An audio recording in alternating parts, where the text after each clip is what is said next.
With classes starting up soon, some Texas schools are struggling to meet Governor Greg Abbott's campus security threshold. Plus, tragedy in Laredo. I have the latest on the deadly crash of Highway 359. 1 o'clock and the news feed starts now. Alright guys, we only have 4 days left until our fall semester begins. This means deadlines for class registration are fast approaching. Take a look at your screen for a moment. Here's a full rundown of crucial dates leading up to the start of the semester. The admission deadline has already expired, but you still have time to meet the registration and tuition refund deadlines. You can find more information about this at tccd.edu. The State Fair of Texas is about a month away, and if you're planning to go, make sure you keep this in mind. Due to a shooting scare last year, the fair is taking new precautions to keep your kids safe. Under the new minors policy, kids 17 years or under must be accompanied by a parent and or a chaperone over the age of 21 in order for them to enter the fair. If you plan to accompany a minor, this year you must present a valid ID upon entry starting at 5 p.m. daily. Once inside, the adult is not required to remain with the minor, but you are encouraged to stay in communication. In the wake of the Uvalde, Texas shooting, the state is requiring schools to have security officers, but the state government isn't paying for them. Now schools are struggling with the cost and recruitment. Matt Rohr reports on the roundtable in San Antonio Monday. The problem that school districts are having with school safety became very apparent early on in the school safety roundtable today. It was an unfunded mandate for the most part. Unfunded mandates. The unfunded mandate is House Bill 3, the Texas legislature's school safety bill that, among other things, requires a resource officer on every school campus in Texas, but doesn't provide the districts the funding to do that. Congressman Tony Gonzalez says there are federal dollars to apply for to help with the funding issues, but there are more problems than just money. We did budget for more officers in our budget to have more officers, but at this time we're having an issue or concern, right? The recruiting officers to join our force. Districts are having issues finding officers to hire in the first place. It's not just a shortage, it's just they don't exist. You don't have enough people. There's no way. It'd take years to get enough people to have every school in Texas have an officer trained. The shortage is forcing schools to fight each other to hire officers and meet the state's mandate. Yeah, every school district's going after them, right? So we're having to adjust our compensation plan. We'll probably be taking that to the board to adjust those so that we can go recruit those good officers. Do you think that the elected officials in the state of both state and locally have done enough to help you guys protect the students and the faculty that you have? No, not at all. I think there has to still be more. Police in Laredo are investigating a fiery crash that took the lives of 4 teens on Sunday. Officials say the car was on Highway 359 when the driver lost control, veering off the road and going airborne before they crashed on impact, causing the car to burst into flames, killing all 4 teens inside. Because of the damage, police needs to confirm the victims' identities using DNA and medical records. Officers did say those occupants were 2 18-year-old men, a 17-year-old boy, and a 15-year-old girl. A former Army specialist was sentenced to 30 years for her role in the murder of another soldier from Texas. Cicely Aguilar pleaded guilty last year in connection with the 2020 murder of Army Specialist Vanessa Guillen. Aguilar's charges included 1 count of accessory to murder and 3 counts of making a false statement. Aguilar's boyfriend at the time, Specialist Aaron Robinson, was accused of killing and dismembering Guillen, but he killed himself in 2020, making Aguilar the only person charged in connection to Guillen's death. You did a crime, you have to pay for it. Now she wants to ask for forgiveness, which is completely okay. I'll keep that in mind, but what she did, it's never going to be taken back. Vanessa's never going to come back to us. According to the testimony, Aguilar first told detectives Robinson held a gun to her head and demanded her help for getting rid of Guillen's body. Aguilar later admitted that that was a lie, and they got the idea of how to dismember and hide Guillen's body from the TV show Criminal Minds. Coming up next, your headlines from across the nation, but first, I have the details about a group of teens involved in a boating accident in Lake Austin. Don't go anywhere. Mom was always organized, but she started forgetting to pay her bills on time. And she'd buy the same gifts over and over. Telling the girls about my Alzheimer's diagnosis was really hard. At first we had our cries, but then we were like, okay, let's make a plan. Early detection gave us time to adapt together. It's so important for you to think about what you can do and making the most of what you have. If you or your family are noticing changes, it could be Alzheimer's. Talk about seeing a doctor together. Need a ride? Yeah! Driving with kids is a big responsibility. Hop in and buckle up! So don't sweat the small stuff. You got paint all over our paper! Get the big stuff right instead. What does that mean? Like making sure your kids are in the correct car seat and buckled up for safer travel. That deserves a wiggly wiggly wig. To make sure your child is in the right seat for their age and size, visit nhtsa.gov/the right seat. Beep, beep. Yeah! Honey, what I think you need is a socket wrench. I played JV basketball. I'm sorry. I don't think it looks right. This is good, and it's all good, baby. Is it really all good?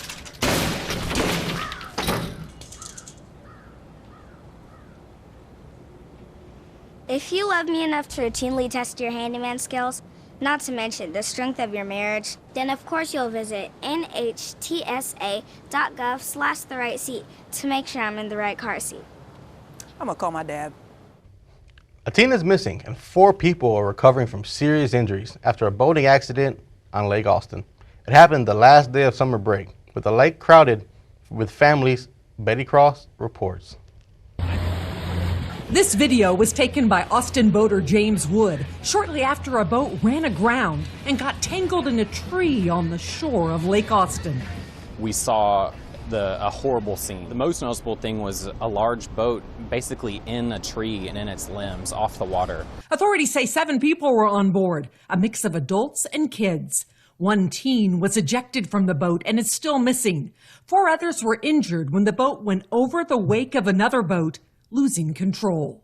Lake Austin is very narrow, and so when you have a wake, you have to navigate it carefully because it can move your boat in different positions and it's not as controllable as a car. Lake Austin was more crowded than normal on Sunday because families were squeezing in one last day on the water before the start of school. It gets very crowded very fast. You get a lot of cross currents, you get a lot of cross wakes. And so if you're just plowing down the lake as fast as your boat will go, you can have an accident. Even if you're going slow, you can have an accident because there's a lot of traffic out here and there's a lot of things to avoid. One example of that happened right before an Austin attorney started taking this video. Wood said he was cut off by 2 jet skis as he approached the scene of the boat accident. And as they passed by, one of them was literally on a cell phone while she was on a jet ski. Recovery efforts for the missing teen are continuing on what is the first day of class in the Austin School District.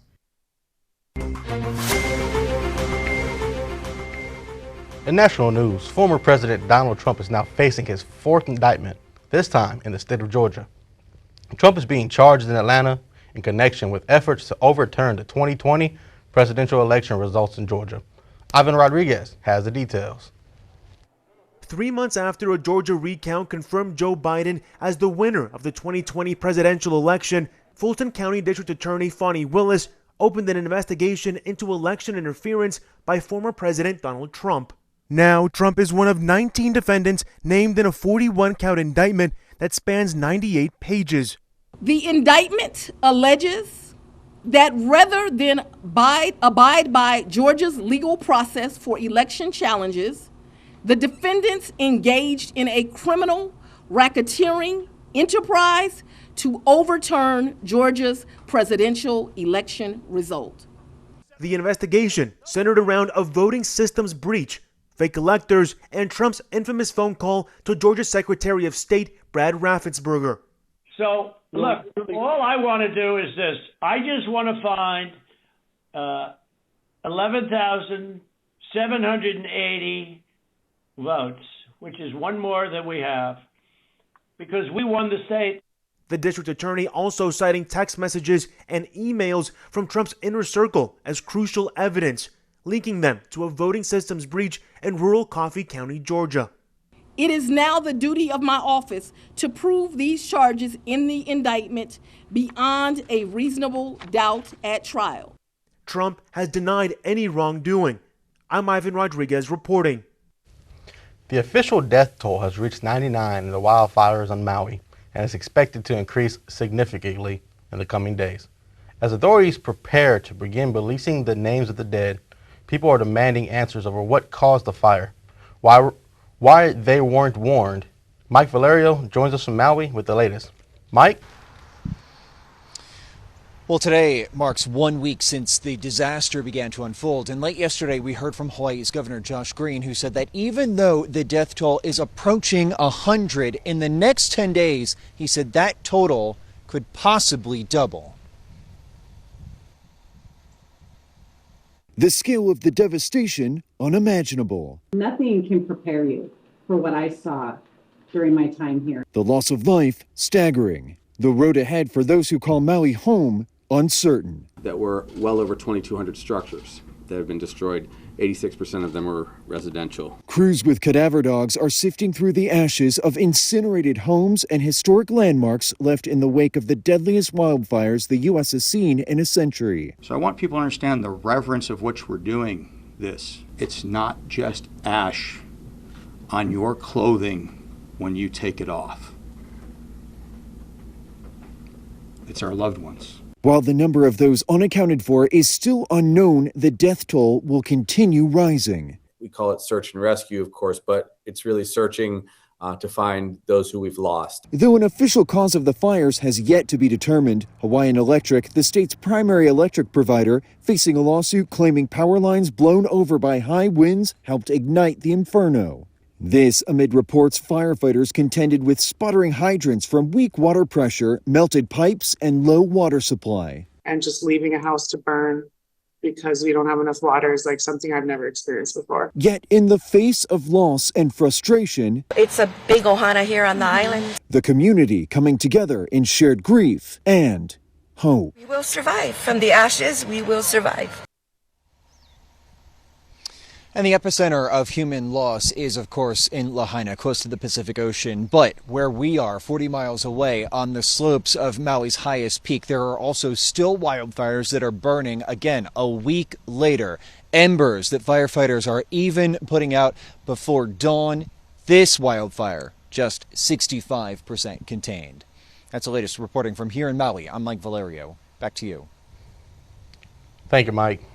Special Counsel David Weiss says a deal with Hunter Biden to resolve a felony gun possession charge was never binding. The problem is, it was never signed by the chief U.S. probation officer for Delaware. The deal would require Margaret Bray's signature to be lawful. That deal was later withdrawn, though Biden's lawyers said Sunday that they thought it was valid and binding. Biden's lawyers say they tried to amend the deal after July 26th when a federal judge refused to accept a plea agreement on 2 tax charges. But after that, they reached an impasse with prosecutors and no new deal was reached. Wall Street firm UBS will pay $1.4 billion for selling mortgage-backed securities that blew up during the Great Recession. The settlement resolves the final case brought by the Department of Justice to investigate the role of the Wall Street firms in the 2008 financial crisis. The bank was accused of defrauding investors and knowingly making false and misleading statements to buyers of residential mortgage-backed securities issued in 2006 and 2007. Prosecutors say they have leveled more than $36 billion in fines for conduct that fueled the 2008 financial crisis. And that's your national news. Coming up next, hope you enjoyed the weather yesterday because the heat seems to be coming back with some possible rain.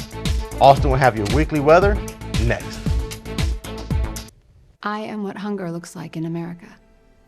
I am an 8-year-old girl who's not excited for the last day of school. Because this may be the last time I'll have lunch. Till September. I am a single father of 2 who works 3 part-time jobs, and that's still not enough to put food on the table. I was created by artificial intelligence from faces of the 1 in 8 Americans who struggle with hunger.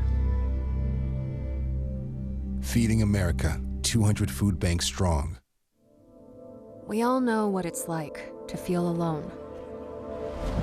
But it just takes one new connection. Want to get out of here? To empower many. This is unbelievable. It doesn't take a superhero to bring forces together. we all have the power to reach out Let's go! and help someone feel like they belong. Pretty cool, huh?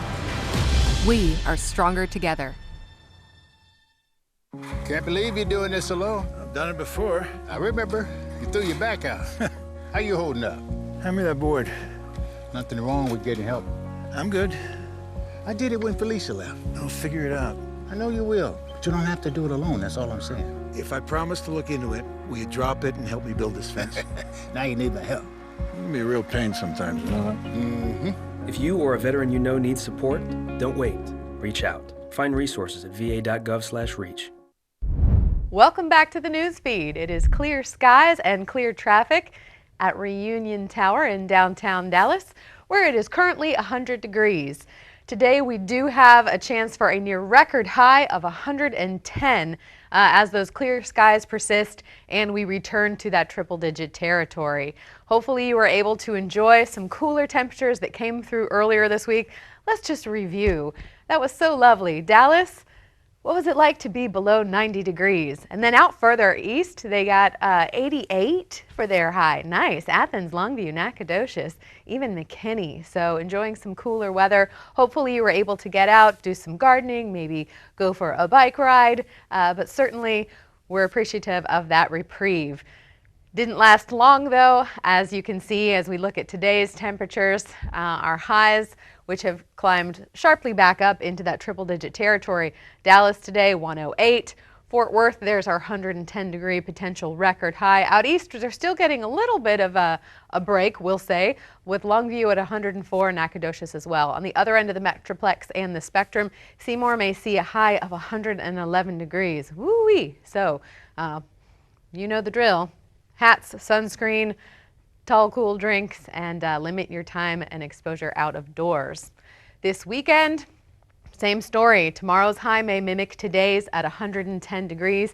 Then Saturday and Sunday, highs of 108. And again, we're back to those low 80-degree temperatures for our overnight lows, persisting with sunny skies. As we start into next week, high of 105 will start us off on Monday, 104 for Tuesday. But wait! What is this we see? A chance for rain in the forecast? That's right, Wednesday and Thursday, there's a slight chance for precipitation. So there we see these lower temperatures on Wednesday and with that overnight low of 80 on Thursday. I'll take it at this point. We'll get a little bit of break and then back up to 106 for our high on Friday with overnight lows overall, again, hanging right around 80 degrees. Thank you, Austin, and stay cool outside. Shell is facing a massive lawsuit for a massive fire at one of its chemical plants. The state of Texas is suing the oil giant and a subsidiary of Mexican state oil company Pemex. Together, they own and operate the chemical and refinery complex near Houston that went up in flames in May. The Wall Street Journal reports that the state officials allege the fire caused, quote, mass quantities, end quote, of contaminations in the air. The pollutants also allegedly flowed into nearby waterways. The Texas Commission on Environmental Quality is asking for unspecified monetary damages and other relief. Pemex said it is committed to working with regulators and dedicated to safe and environmentally responsible business practices. The Texas A&M Forest Service has brought in dozens of aircrafts to help with the fight against rampant wildfires across the state. Andrew Freeman has a closer look at the Super Scoopers in action. Just a giant yellow beast. It's made to fight fire. That's all it's made to do. That's all it does. Alec Kirby has been a Super Scooper pilot for 2 years. We've been flying every day while we're on shift. And so all of the guys here that fly and gals, we love flying. There's not many people here who look at it just as a job. His plane is one of 30 brought in by the Texas A&M Forest Service just a couple weeks ago to help fight wildfires across the state. 95,000 football fields worth of land has been burned so far. The bulk of that has actually burned in the last 6 to 7 weeks. Associate Director and Fire Chief Wes Moorhead says taking the fight to the air helps control the fires with excellent precision. They are well received on the fire line. As an instant commander, as a firefighter, when you see aviation assets like the Super Scoopers come, you know that action is going to be taken on that fire. You know that help has arrived. The Super Scoopers use water from nearby lakes for rapid delivery. They can carry 1,400 gallons of water, the equivalent of 3 fire engines. Really, if you have a lake nearby, it's the best plane for it because you can just hit the lake, hit the fire over and over and over. Alex says the hard work happens on the ground, but the real joy is doing what he can to help. We don't put the fires out. We just kind of hold it and keep it until those guys can get on the ground, dig lines, push a dozer line, whatever it takes.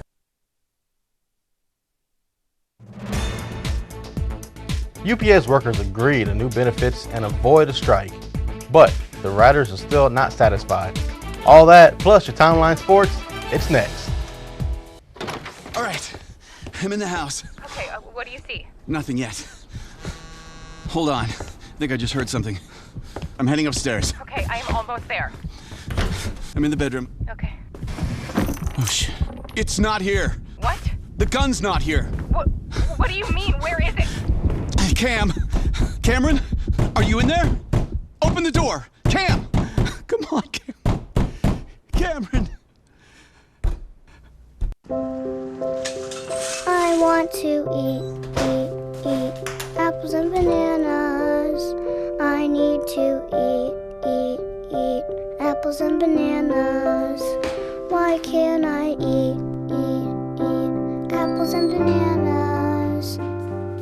Support the Feeding America nationwide network of food banks to help provide meals to those in need. Join us at feedingamerica.org. Meet the Scan, a simple procedure whose mission is to detect lung cancer early.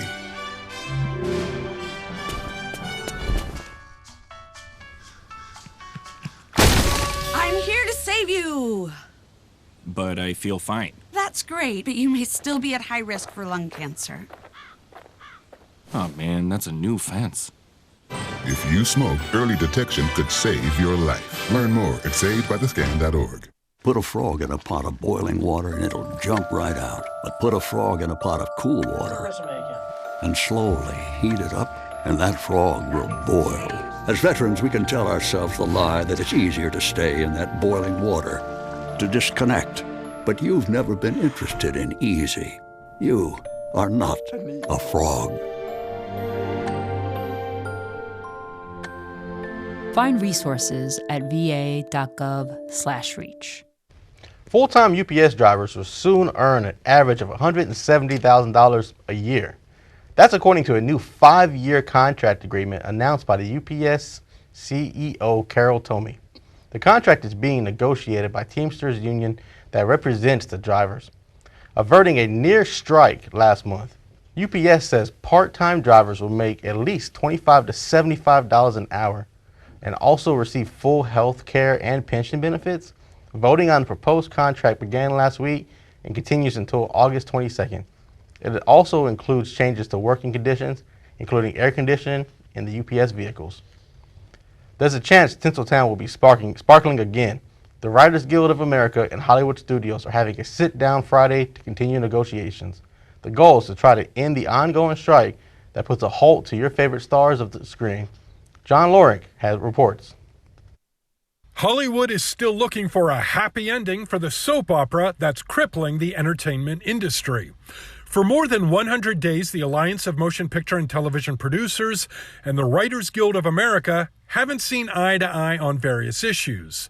Those include the use or non-use of artificial intelligence, higher salaries, and better residuals from streaming platforms. This is a wake-up call not only for the entertainment industry, but for every industry to really look at that and say, we are not being paid fairly. We are not being paid a fair share of the pie for what we are contributing to these industries. The ongoing standoff is causing havoc for film and TV production schedules, including the 75th Emmy Awards ceremony, which was scheduled for September, but has now been postponed to January 2024.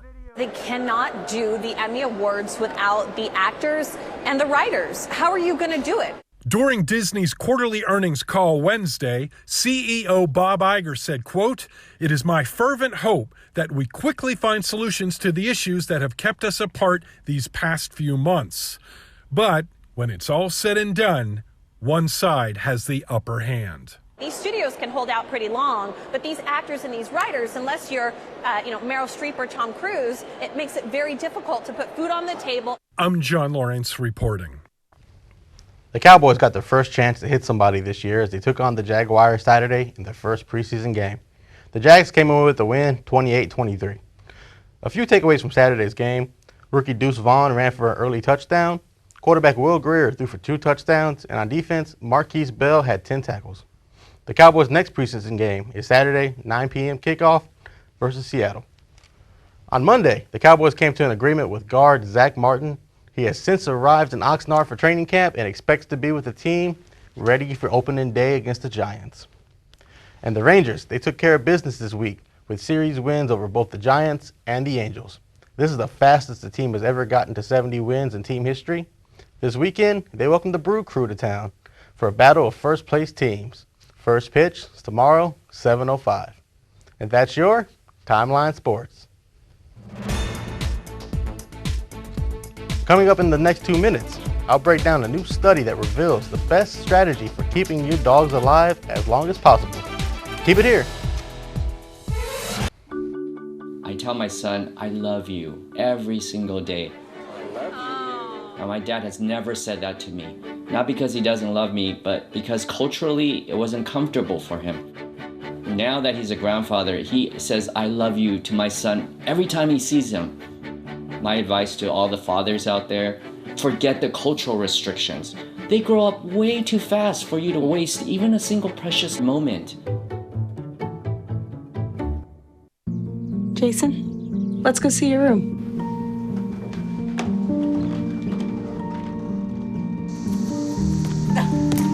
No, that's not right. How is it? Is it good?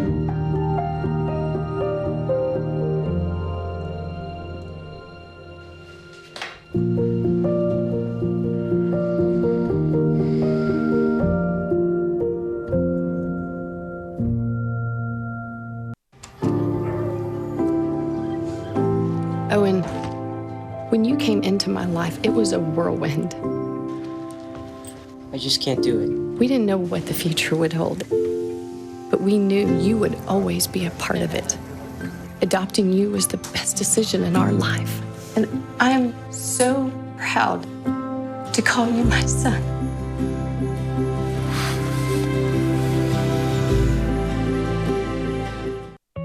Julie was always a voracious reader. She carried 2 novels on an airplane because she'd read one on a 3-4 hour ride. And at some point, I began to notice that she would read a page and couldn't remember what she had just read, and she'd have to go back and read it again. I don't remember much these days after I read, but less does for me, and I love it.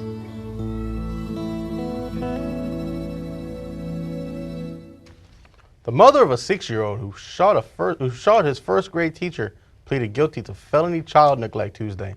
The state charge against Deja Taylor carried a maximum sentence of 5 years in prison, but prosecutors say they'll ask for 6 months due to a plea deal. Sentencing is set for October 27th. In court, it was revealed her son pulled the gun from her purse and was not properly secured. Here's some good news for you dog owners out there. A new study by the University of Washington and Texas A&M Schools of Medicine found that social interactions help dogs live longer, healthier lives. Researchers looked at more than 21,000 dogs and found that social time, both with people and animals, had the greatest influence on a healthy dog. Among aging dogs, researchers found poorer health among dogs who lived in households with financial difficulties and other stressors. Thank you for joining us today on the Newsfeed. I'm Jason Holly. Have a good week, good news, and register for classes. They start on Monday.